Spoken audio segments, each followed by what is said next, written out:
Big Brother recap: another houseguest bites the dust, who became juror number 2, despite the rumors that Rachel wasn't really gone, and despite all that hoopla that she was possibly the mastermind. The internet's hopes that the Red Queen would return, for anything other than a chat with Julie, that is, have been officially squashed. But this circus still needs a winner, my friends, so onward we must go. Lauren winning head of household made this big ol' bummer of a week that much worse. By the end of Wednesday's veto episode, Will, Ashley and Keanu were left on the block after nominee Morgan conquered the BB Comics comp and earned herself safety. So did Lauren's Keanu backdoor plan come to fruition?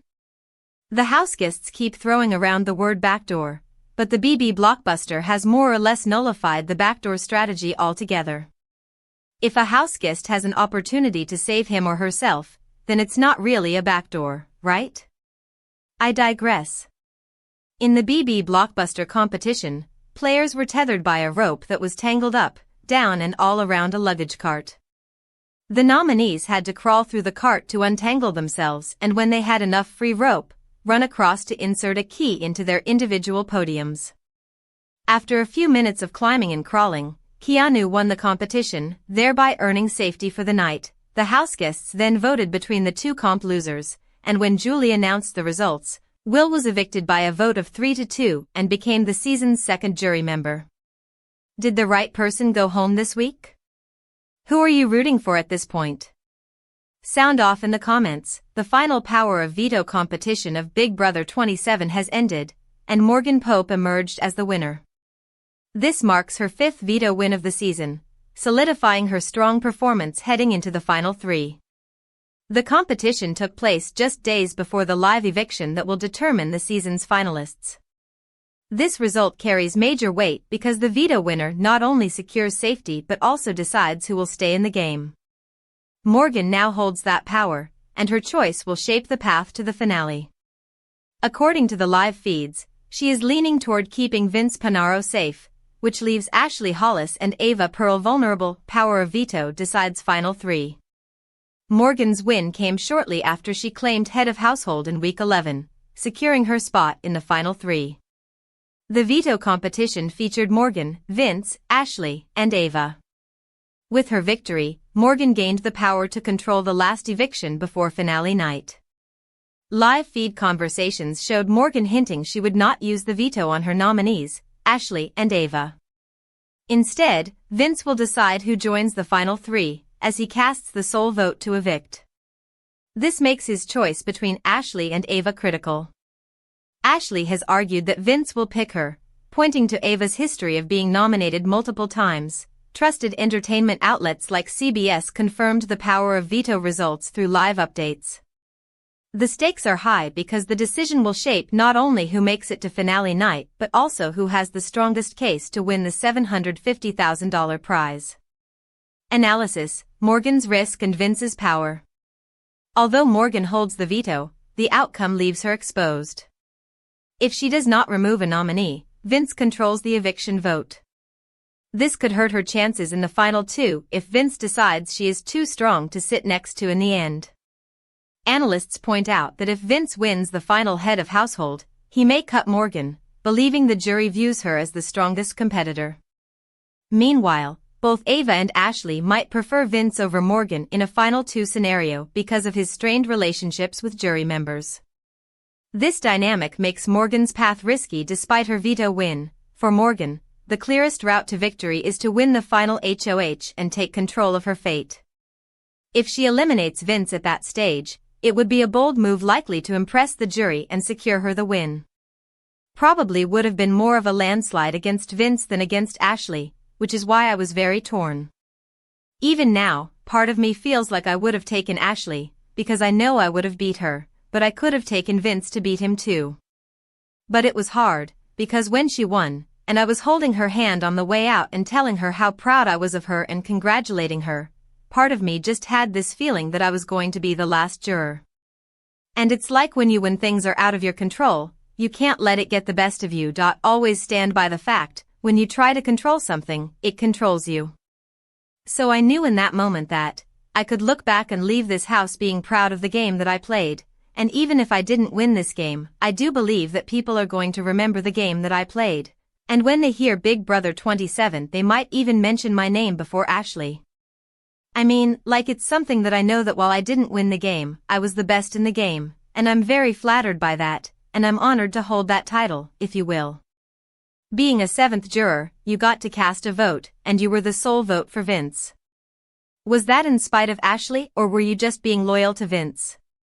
Yeah, no, it was definitely not in spite of Ashley. Ashley cooked in her speech. I said it before, I was like, she cooked him like a well-done steak.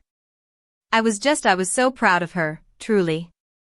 And it was hard, because I remember when I was jostling the keys in the bag, I kept going back and forth between Ashley and Vince, and I was just like, I played this whole game with Vince. I'm one of the only people who knows his story and knows how much this meant to him, and I know that if roles were reversed, he would have voted for me.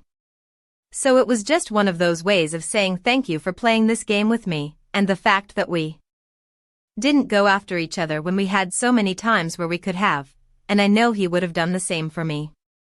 So just one of those ways where it's just like, he wasn't gonna win. He knew he wasn't going to win, and I would not take back the vote, kind of. Lauren was not trusting of me because of the way my early game was, where a lot of people said I couldn't be trusted, and all this. Even though I proved that I was an honest and loyal player, all you had to do was have a conversation with me. I told Lauren straight up, like, if Keanu was your target, on your HOH, like you kind of stacked the block, like I was your target, which I was, let's call a spade a spade. We're gonna have a woman-to-woman talk. So, for me, I knew working with Lauren was not in the cards. For me, neither of us was interested, because I had extended so many opportunities for her to work with us. And I do feel like the smart move for her would have been to work with Vince, and I. We would have protected her, and she would have been able to kind of skate underneath, just like Ashley did. Ashley basically took the opening that Lauren could have had. And so I feel like there was never a time that I thought about putting him up, like there was a brief moment when it came to Ava and Ashley. I was like, I could use the veto and Vince could go home here. But the problem is, Ava was a very strong social competitor, and everyone loved her. To go through a game where an hoe is thrown to you and you win a clutch maze where Rachel Riley goes home. I mean, she didn't have to win the rest of the season. And if she was to go the entire season having an hoe thrown to her, and just having a clutch maze and ending up in the finals, she could have won the entire game. I mean, making it that far, it was too risky to keep Ava, where Vince had already done so much damage to his game and to so many people that, to me, making that move just would have been silly, because then I would have had two people that I may not have beat, and I knew Ashley was going to be a competitor. Even talked to Vince about it, where I was like, if Ashley wins this last stage of HOH, I'm going to have to make sure my speech is cooking, because her social game was just as good as mine, and we had very similar moves. So it's like, it's really going to come down to who they felt was going to be the best player. Is there anything you would have done differently, or any regrets you had in the game? That's a good question. I don't think I regret anything, because I played one hell of a game. I think the only thing I would have tried to do more of is take more time in the diary room to really think about what people said to me, to really think about things, because I'm a naturally trusting person, and Ashley played a great social game. Hers was one of the best, and I even told her that. Were there times where she could have told little white lies to me? Of course, she was an attorney. She lied to all of us, but I was a gamer. I lied to all of them. It's just funny, because it's like I look at a younger version of myself when it comes to the social game. Like we played very similar games when it came to the social game. Mine was just a little bit more threatened than hers, which I felt would have been more compelling in a speech, because I'm a social threat and a competitive threat, and people still can't get rid of me. Do you think if you told the house guests that you were a gamer, it would have hurt your game? I do think so. And I remember one time I was talking to Rachel, and she came up to me, and she's like, Keanu is a competitive threat, and he's a gamer. She mentioned that he was a gamer, and it just re-solidified to me that if a Big Brother legend can pick up on what a gamer means, I knew better. That was the one secret that I knew I couldn't share. And man, when I heard them talking about games and stuff, I was sitting there, like, I want to talk about it so bad. I want to talk and tell y'all you guys realize you guys are playing with a professional competitive gamer right now, right? But, I can't. So, I think one of my other best moves was not talking about that, and it was hard.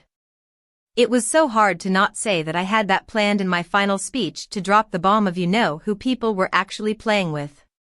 And unfortunately, I didn't get to make that speech, but now they all know, and I can proudly talk about being a gamer.